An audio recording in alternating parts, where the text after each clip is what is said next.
Oh, welcome back to the Stuff for Whatever podcast. Your host, BQuanchi here. Before we get started, I always like to say the best way to support me in the channel is to like, comment, and subscribe. Whether that be on YouTube, you can follow on Twitter to catch updates and other fun tweets and retweets that I do and all that. And then on Twitch where I stream gaming. I've been streaming a little bit more. I might do 3 nights a week. Because when my work schedule, work for 10-hour shifts, and even though it's my day off.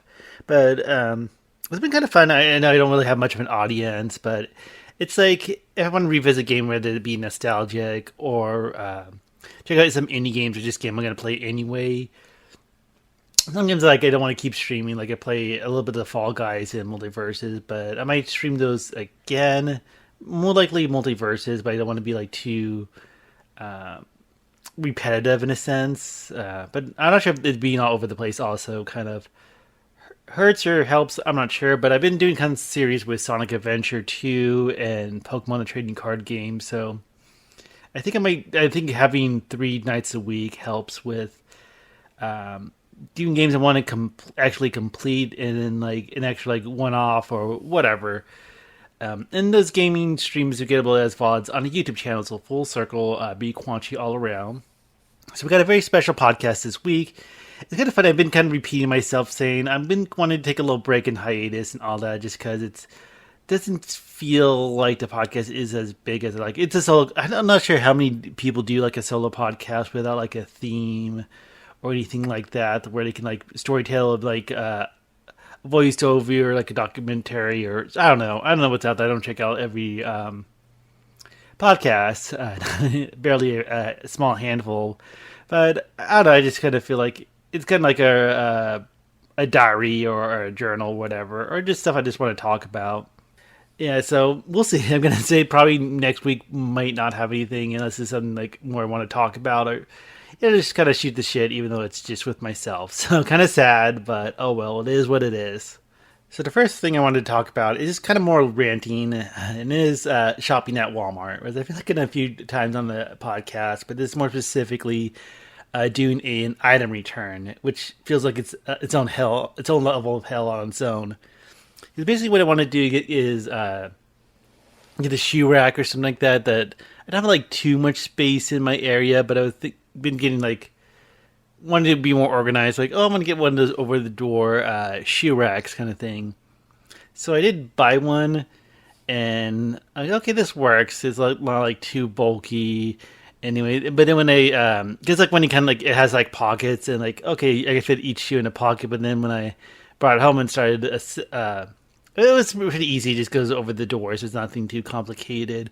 So I got it, and barely a shoe like can't even fit. So I'm not sure if it's like it seems like I'm not sure if it's like women's shoes or on the box it makes it seem like oh you can fit a shoe in each pocket, but like unless you have tiny feet or like kids shoes, like it's not working out. So I was kind of annoyed, and then like it was like over $10. So like I'm gonna have to return this. Like I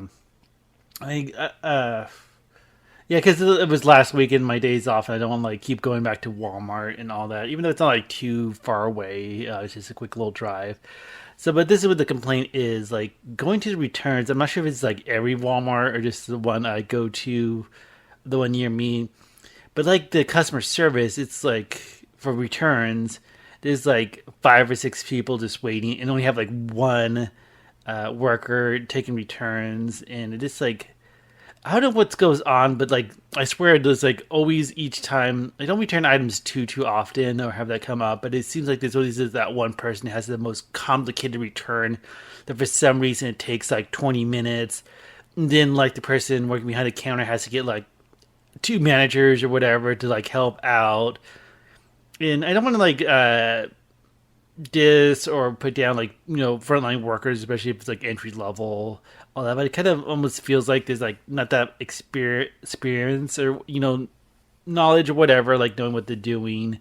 I don't know the whole story, but sometimes it feels like it's a lot slower than it should be, and all that. And it just like drives me crazy because like that the returns like customer service, they have like 4 spots that they can have people at helping, like if it gets really backed up, like have someone jump on, but no one ever does. And like even while waiting, like some other like coworker, associate, or whatever you want to call it, like another Walmart worker, like there, then looked like a clipboard behind the counter, then kind of like walked away. Like, come on, like help out. Because I had like jobs before working seasonal at when Virgin Record Store was a thing, but I was working at a Virgin like a mega store in the mall. And this like time like we didn't want to like organize stuff and be on the floor as well. But if like there's line building up, then jump on a register so you can kind of clear the line. So I kind of wish that kind of mentality.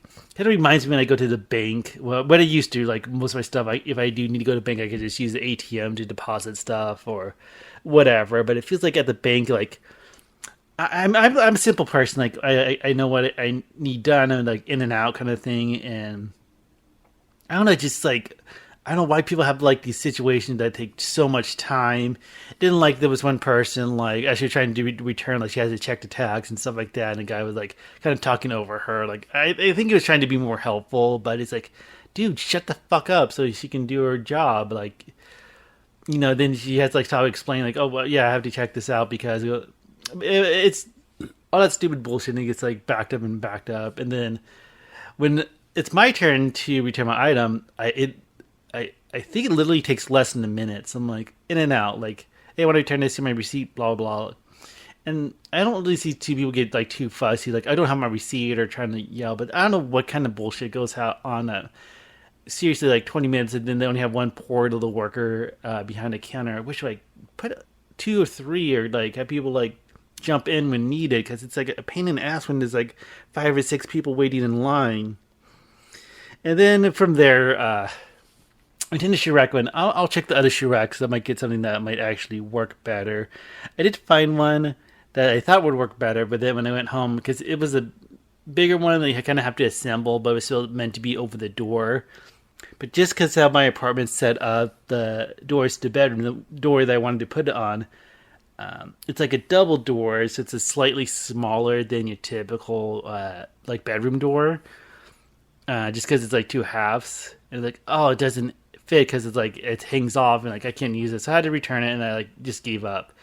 Although I think the second return wasn't as bad, the line wasn't as built up, but still, like, it drives me crazy sometimes. It's like, I don't know. I think it's funny. Like when I was visiting family over the summer, like my sister says she has that Walmart Plus, which like that seems like a little much. Like, why would you pay extra money for like free delivery? But it's sometimes like when you have to deal with Walmart, you just want that free delivery. I'm not sure what the policy is return is. And again, this is not like nothing sponsored or anything. No one's gonna get sponsored by Walmart or Walmart Plus, but sometimes like it might be worth it. But I always get iffy when it comes to like deliveries and food and people handling that. So I don't think I would like do that, or like any other service like Postmates or Amazon Fresh or what's the, I think Uber Eats. It's probably the Uber Eats where they do like item deliveries as well.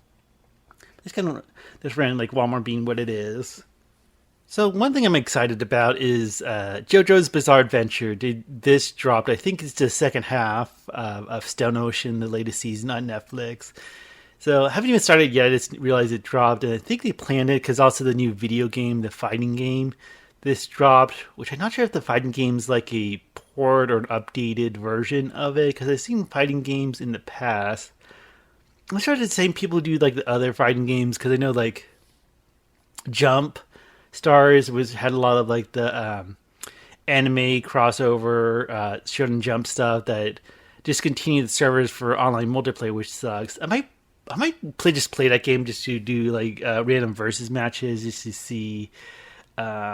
I checked that's no longer in servers into online play. Well, I might revisit that.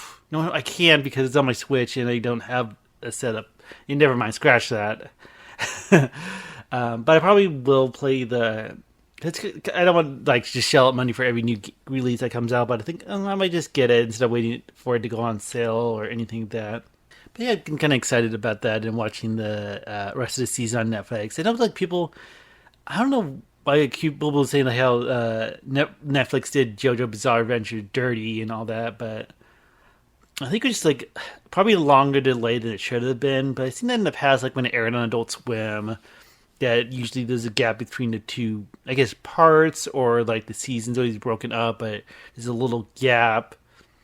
Although I think Golden Wind did have some issues with like COVID and organizing voice acting. I know like that also happened with My Hero Academia as well. But Stone Ocean drops, and they're gonna watch that. And maybe not this week, but next week I'll stream it. I still have to like decide if I want to buy it now, but yeah, because I don't want to like jump on every game that comes out that everyone's talking about. So I think that's why. I don't know if I was like a bigger channel and had like more resources to like buy this game and buy that game, but who knows? But yeah, something to look forward to. So the next thing I want to talk about that's more game related as well. It's kind of like sparked when I noticed tweets. I've been following this game that just came out, and I'm going to stream it this week. It's called Brocked Investigator. It's called a punch and click game, but it's a really cool indie game. It looks really great. Again, I'm going to stream it and upload the VOD here on the YouTube channel when that gets done. So over the weekend, I know it's like the I'm not sure how big of a team, but I guess the main creator or developer or did a thread about like how there were some issues of these so and so review creators on Steam were like review bombing their game, giving them a bunch of bad reviews. Because I didn't realize this was as bad as a thing. Like, I guess small developers can get screwed over, but a lot of times, like, people will send them emails, like, trying to get free game keys, so Steam keys or whatever you want to call them.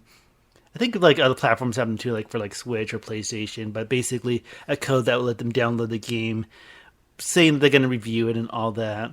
But what really happens is that they, like, take the key and go to these certain sites and sell them a discounted price, and then people who would want to play the game, instead of buying a game straight directly from the developer through Steam, they go to these websites and get like a third-party website and get these Steam keys so they can download the game but pay a lot cheaper for it. So I didn't realize that's as bad as a thing, and I'm sure it affects more indie, more smaller studios and developers. I'm sure like big AAA titles install all that. Like, they have their own contacts, or, like, no, like, okay, we want you guys to review the game. We can send you a review copy, all that. But if, like, small people have something, like, fuck you, we're not going to give you Steam keys and stuff like that. And I guess it can get overburdening, because it becomes the thing. You can get so many emails about it, too. But then, like, hey, you're a small developer, you're a small title, and you want to get word out there. So it's just kind of deciding, like, who's legitimate and who's going to rip you off and try to sell these free games you give out and all that. So my soapbox and TED Talk about it is, like, don't buy Steam keys. Like, if you want to buy a game, buy it directly, even if it's from a big company. I don't think that would happen very often, because I think big companies won't give them out so openly, although they can. Like, I've seen some like YouTube channels like get review copies, like, oh, cool, and then they like put a review on their channel and stuff like that. So I'm not sure how generous or how open they are with handing out Steam keys or game keys or whatever. But for smaller indie titles, it can be kind of a bummer, to say the least. But I did buy that game. I'm going to stream it. I think I just did that, but I'm going to check that out. I guess the good thing about the story, like, following the tweets as well, but I guess Steam removed these accounts from Steam, because I think that's maybe the thing. I'm not sure what the whole motivation is to give bad reviews, because the game is getting really good reviews overall. Like, I'm really glad it's getting that success. I know very little about the game. I saw like a few videos on the Steam page, so kind of excited to check it out, but I don't want to like be too spoiled in terms of like what's all about. It's like a detective game, more or less, but it's kind of like a point and click. And I noticed that Steam, compared to like similar games, is Disco Elysium, and that's like a detective game that gives you like choices that kind of affect a story. But the art looks really, really good too. I do recommend it. Yeah, so glad the game's getting its success, but it kind of just brought that awareness, like, hey, like, don't go through these shady third-party sites to buy keys at a much bigger discount than directly supporting the developers, because it probably hurts them. Well, it does. I don't say it's made. It definitely does hurt them. But they also mentioned, I think the developer was mentioning like possibly doing like a review copy or like a demo version. So I'm not sure if that's a good tactic too. Like if someone made like a a demo version instead of giving the full game, and then this scammer sells it on these sites, and someone buys it and realizes, oh, I thought I was getting the full game, but I just got the demo version and all that. Because I'm sure, like, if those people complain, like, the person that's scamming is not gonna like try to fix it. Like, they just want to sell that game and get out. So I'm not sure if that happens. Like, if people like, because they like say, like, if you give it like a demo version and then someone like is legitimate, they'll probably hit you back up like, hey, like, okay, give them a real one, like, versus, because I think you actually have to use the key to redeem it to actually check out what is on it. I'm not sure exactly how it works in terms of, like, hey, it says if a demo version, or hey, what have you. It would be funny to if the development made like a really cheap like score attack game or something like that, and kind of use that as a little test or something like that, and then apologize later if it is legit. But I don't know if it would help like discredit these websites, these shady websites. People like, oh, I'm going to buy the Steam keys, and then they don't get the full game they want, or they get this like different game. Kind of like, remember back in the day. I'm not sure if anyone's gonna remember. I'm not sure who would be listening, age group wise, but I remember like LimeWire and Kazaa, like downloading like music or even like movies or episodes of TV shows, and then you get something completely different. Like, oh, I want this song, but then something else. It might be like a spam ad or whatever, even though it's just like audio, but it's like an audio ad for something when you were trying to get a song. So imagine that, but with video games and people actually buying it, and then I'm not sure if you can really complain or like bring it up, because it feels like shady. It's like pirating in a sense, but they want to make money off it, and maybe they come from like, countries where it's hard to make a living, but still it's like not the best thing, most productive thing. But my little overall summary of this, like, don't buy Steam codes, don't buy game keys or whatever, because that hurts development and all that. It's probably like, if you're buying it, you're paying someone who's scamming people anyways. So your money's not going to a good person in a sense. Like, I don't know the full stories, like the motivations of doing this and that, but my little 2 cents on the subject. So the next thing I want to talk about, this is like, I'm not sure if this is like other people thought of this. It's like a food thing. Actually, my roommate thought of this, like, hey, I'll just put cereal and ice cream, and it turned out really good. So basically, I just want to like get the word out. I'm not sure if anyone really thought of it. I'm sure like you see like crazy things with like ice cream and donuts and stuff like that. I remember like having cotton candy stuff with ice cream, and that was really good. But pretty much putting cereal with ice cream, kind of like a garnish, like a sundae topping, but cereal. Because what we tried it with is, I got the oatmeal cream pie flavor of Bluebell ice cream, and it actually was really good. We put chocolate syrup on it anyways, but we had the Cinnamon Toast Crunch with it, and it's really good. I can imagine that would be good with other ice creams. Like, I mean, you use vanilla and use like butterscotch, caramel topping, or what's that called, the Dulce de Leche or whatever, something like that with like caramel, like, or cinnamon ice cream with that. But I'm thinking you could also do that if you had like a cookie dough, chocolate chip cookie dough, put cookie crisp with it, or something like sherbet, maybe like Fruit Loops or Fruity Pebbles, or even Cocoa Pebbles, like chocolate ice cream. So I'm wondering if that would be, because I don't recall ever seeing that much. Like when you go, when you go to like an ice cream shop and you see like the crazy toppings, like the Oreo cookie crumbs or gummy bears or peanuts or whatever. But I would have to say, like, cereal does make it good. Like, if you have like a box of cereal, probably Cinnamon Toast Crunch or whatever version of it, like a store brand or whatever, is a good topping. Maybe like Fruity Pebbles or Cocoa Pebbles, maybe Cocoa Puffs or Reese's Puff. That might be good too. But using that as a topping, because you get that like little crunch with it too, that little texture, but extra flavor. But that's my like little 2 cents with that as well. That originally my idea. It's my roommates, but like, hey, that actually works with ice cream. So if anyone's listening and wants that little ice cream advice, you're welcome. But I don't know who's listening. I'm just yelling to the void about ice cream and JoJo's an anime and JoJo's Bizarre Adventure and all that. So the next thing I want to talk about is Joe Rogan. I'm sure not many people are going to be listening to this or listening to me talk about it. Which is kind of opinions, because I see like clips of this podcast. I feel like every podcast I also mention, like from Philip DeFranco's show. I've also been listening to other podcasts too, like talking about like Joe Rogan, and I just don't think I could ever really get into his podcast or listen. I know he's like really successfully make millions off Spotify and all that with like deals that he made. That's crazy. I just remember him like back in the day being like the host of Fear Factor, telling people to eat bugs or rats or jump off a semi truck or whatever.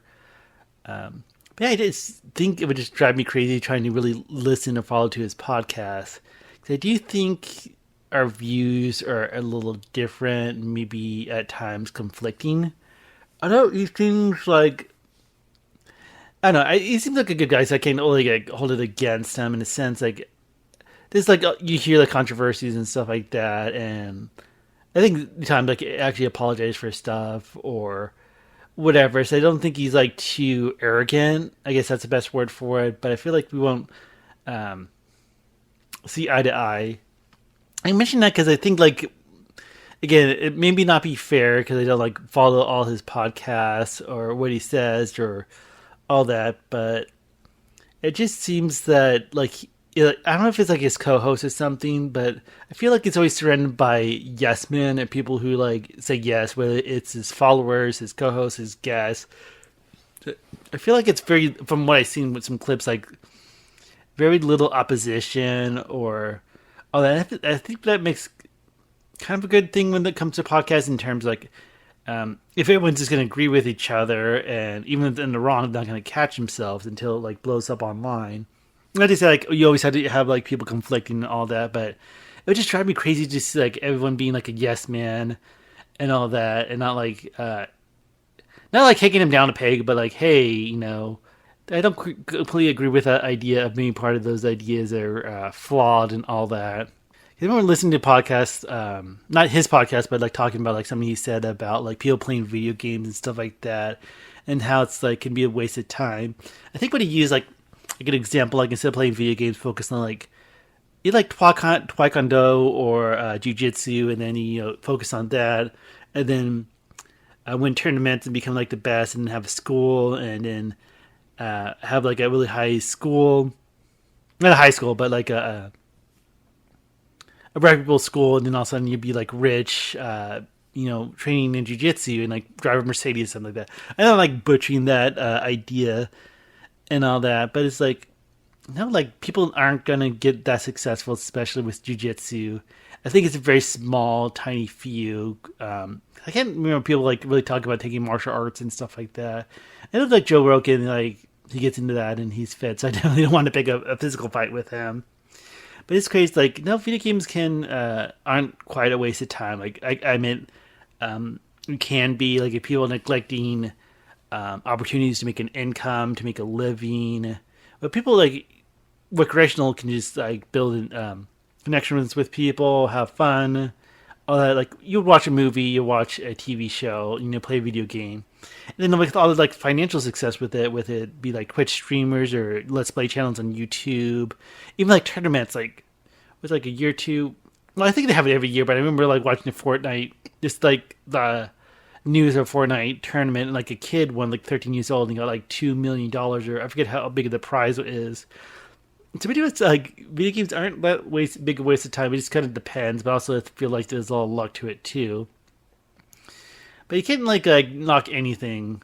Like shit, like people, like little kids can make like millions of dollars opening toys on YouTube. Like it can be like stupid hobby stuff, and it still gets like a lot of success. It just depends. But like I said, like I feel like Joe Rogan, like if someone's like that's kind of dumb like idea, because I feel like it kind of depends where you go. Like when you watch a podcast of this or that, where they can criticize him, because I think that's the one thing that kind of I feel like is a little bizarre when it comes to like either big influencers or content creators like online, whether it be like podcasts or YouTube videos or streamers and stuff like that. Like they always have people like telling them yes, or always being on the side of supporting them. Like I don't have to cause like this crazy blindness, like you can't do no wrong until you do wrong, and it gets exploded online by other media outlets and all that. Like remember like how Joe Rogan was like saying the N-word and I think he got a lot of flack for that eventually, like on Spotify, and he even apologized for it. But even seen like clips like trying to encourage his guests to say it, and I don't feel like he was doing it in a really like malicious way or really racist way. But it's like, dude, don't say the N word. You like, you don't want these clips out there. Like, if someone's like, dude, that's not cool.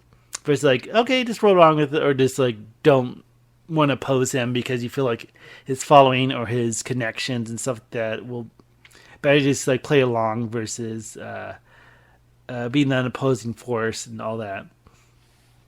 He has things like with content creators, like sometimes it'll be like, oh, I don't read comments, like negative comments would just like drag me down and like ruin my day. Like Let's Players would do that, and all of a sudden, like, oh, we listen to comments and you want us to play more of this game or a suggestion about it. So it's like, do you read the comments? Do you not? Or there might be like a place of privilege where they could have like employees kind of filter through the comments and get the good ones to them. But I definitely like get that because you like people like say, oh, if you're gonna be put yourself online, whether it be streaming, YouTube, and all that, like have a thick skin. Then you also hear these people saying like, "Oh, I just can't have that negative comment and all that, and I just ruin my day." And I don't know. I feel like even the negative, like just being able to like filter it, not to say like, "Oh, I'm like iron skin and I can take it," because I'm not getting that much attention online. But it just like feels like, you know, kind of just like processing, like knowing like, okay, maybe this person's like jealous, or maybe this is just being stupid. Or maybe it is, even if it's negative, it is, you can take some constructive criticisms of it. Like, if you always look at the positive, you kind of get, like, blindsided, I believe. I don't know. I don't know what I'm talking about. I'm not successful online, so I don't know, like, I basically don't have much room to talk, but it always feels weird when people's like, I avoid comment sections and all that. And that's, like, your best source of feedback. That's, like, your best source of saying, hey, what's working, what's not working.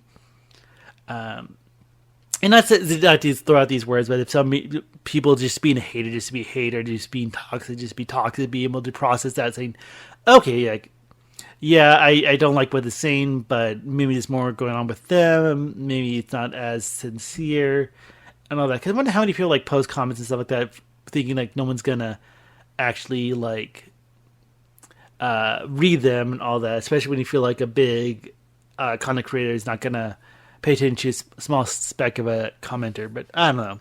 That's my little spiel. I know it's kind of like sloppy with talking about it, but we'll see. Maybe I can get more comments below. We'll see how I'll handle it. Like, I know, like with it when it comes to like producing content or putting yourself out there, and in mental health and processing what people say, good or bad. You know, it does impact you. I won't say that it doesn't, but it's just what it is. Okay, another thing I want to talk about this podcast, a short little update from what I said like last podcast about the rat that I had in my apartment. And not like a pet rat, just like a pest. So this could be like Rat Watch 2022. I had like a little graphic or whatever. But yeah, last week I mentioned I caught the rat. I released it a few blocks away. Haven't had a peep, so I think that's the end of my rat problem. So happy about that. Because like I said, I put like the dog treats back to where they were. Like basically the rats are getting at the dog treats. I keep it in the lower bottom shelf of my cupboard or area, whatever you want to call it. But yep, haven't had a peep. I was glad because I was worried if there's like more than one rat or what would happen. Because I mentioned also like at night I would hear like gnawing through the walls and stuff like that, but it always seemed like it was one. So I was like really hopeful that, hey, if I caught it, that was the one and I'm gonna have to deal with it. So hopefully that's the end of it. But yep, glad that's gone. And just a little update on that for no one who cares. So the last thing I want to talk about on this podcast is being apathetic. Like I mentioned this in the older podcast. I think the episode I called it like I don't care.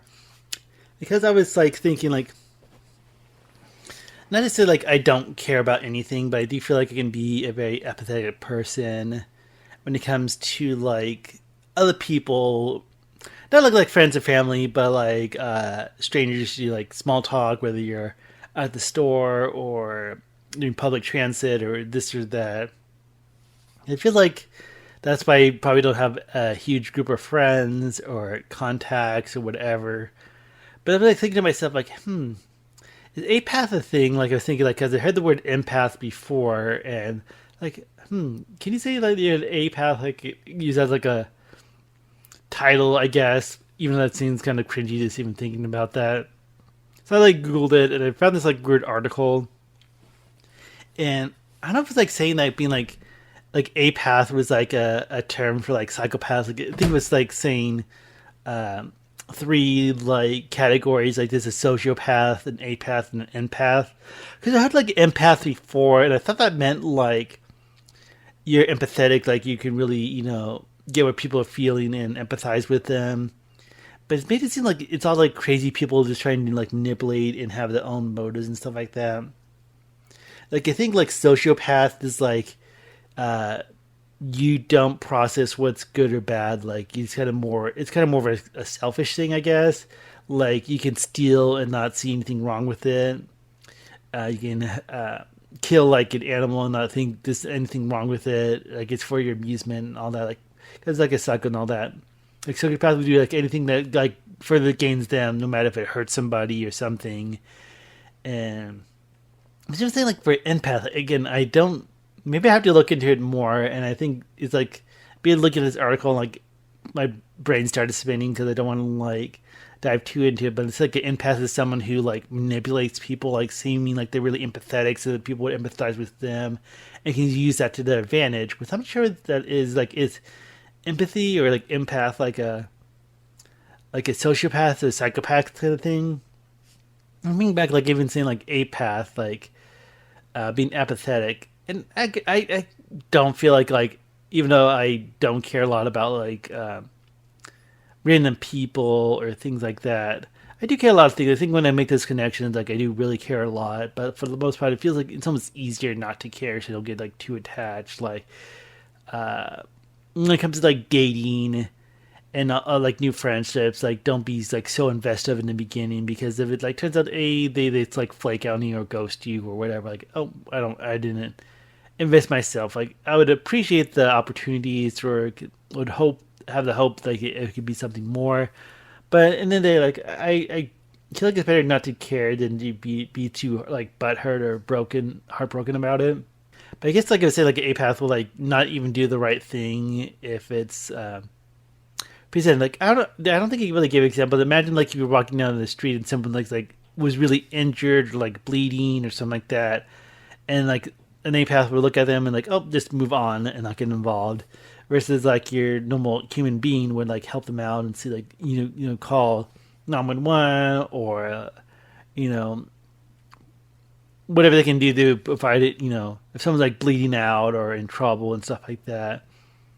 But also comes to the thing, like if someone's getting like mugged by like a criminal with a gun, you're not gonna like step in and be a hero too. So like, is that does that make you a psychopath because you're not helping somebody, even though you probably put yourself in more danger, or you're not even able to make an impact and stuff like that? Like you're not a policeman, you're not a superhero and all that. So I say you just mind your own business if someone's in trouble. But I don't know. I always feel like it's based on convenience. Like if it's going to really inconvenient me, like one thing I always hate. I mean that's a stronger word I should be using, but like when people like ask for money, like whether it's outside a convenience store or a grocery store, like I almost like ignore them, like flat out, like not acknowledge them. And I know that seems like a dick, but if it's like just want $5, but then that $5 could mean like lunch for me or stuff like that. Although I don't will like donate to charities that I care about, or things I'm like it could be like animals, or I don't know, like the American Red Cross or like disaster relief. But I feel like if someone's just like outside a gas station asking me for money, I'm almost like ignoring them versus like helping them out. But I don't know. It feels like they say like someone who's apathetic is like a sociopath. Like even if someone's like clearly in danger and you can intervene to really help them out, like they just won't. Like if someone was like caught in a bear trap and you saw that and you were the only one around to help, you would just walk away versus helping them out. Even go back to like one time I was shopping at Walmart and someone was like he was in like a one of those motorized wheelchair, but it's asked like, "Oh, do you know what like beef stew is?" I don't know. It's kind of like because I don't look like a Walmart shopper, but sometimes like when you go groceries, like someone like ask, and it just happened to be a couple aisles down. I was like, "Oh, I know what that is." So I can like showed him and make sure he was like okay to like grab it and stuff like that. So I feel like I do have that willingness to help. Like if I like, oh yeah, this is where you find it and stuff like that. Especially like, oh, I had trouble finding this, and then someone having the same struggle. Like it's like that meme, like, oh, I have a question on the internet, and you find that one Reddit page that has the answer and all that. So sometimes it can be apathetic, even though I can care less about people around me. I do feel like I still care a lot, but that doesn't make me a psychopath. Like I don't easily get attached. I don't feel like, and I feel like it's a good balance. Like not to get like so philosophical. Listen to me try to talk, but like good or bad, like always lean towards good. But sometimes like I don't feel like caring because there's only so much. Like I guess a good metaphor I heard is like when they're giving you the flight instructions, like in emergency with the airbags that come through the mask, like make sure you put the mask on yourself before assisting others. And that's like I have that mentality. Like I don't want to give so much money away to charity if I'm like struggling to pay bills or whatever. But basically, like I'm not sure if like certain, I guess like personalities, whether you be empathetic or apathetic or whatever, if that means like you're a psychopath, like an apath psychopath. I don't know. But that's my little spiel. I'm not sure if that makes sense. I'm just rambling. I have my Mountain Dew and vodka, kind of chugging that down. So, not sure this is a decent podcast, but who cares? I'm just going to put it out there. So, but with that, again, the best way to support the channel is to like, comment, and subscribe. You can do it on YouTube, follow on Twitter, follow on Twitch. All that. I'm going to play games in just a little bit and have some fun. Again, look out for, I'm going to definitely play Brock, the investigator. That looks like a really cool indie game. I'm not sure if I'm going to beat the whole game on a stream. We'll see. I just want to test the waters because it's like one of those things, like I don't get that big influencer, like big following like Joe Rogan, going back to that. But we'll see how things pan out and all that. But thanks for listening to me ramble, even if it's sloppy, even if there's some dumb guy with a microphone in his apartment and his laptop. It's something to as a hobby. I don't know. I don't know how professional I seem or whatever, but I'm having a little bit of fun either way, even if no one's watching me dance. But yeah, y'all take care and hope you have a good rest of your day and goodbye.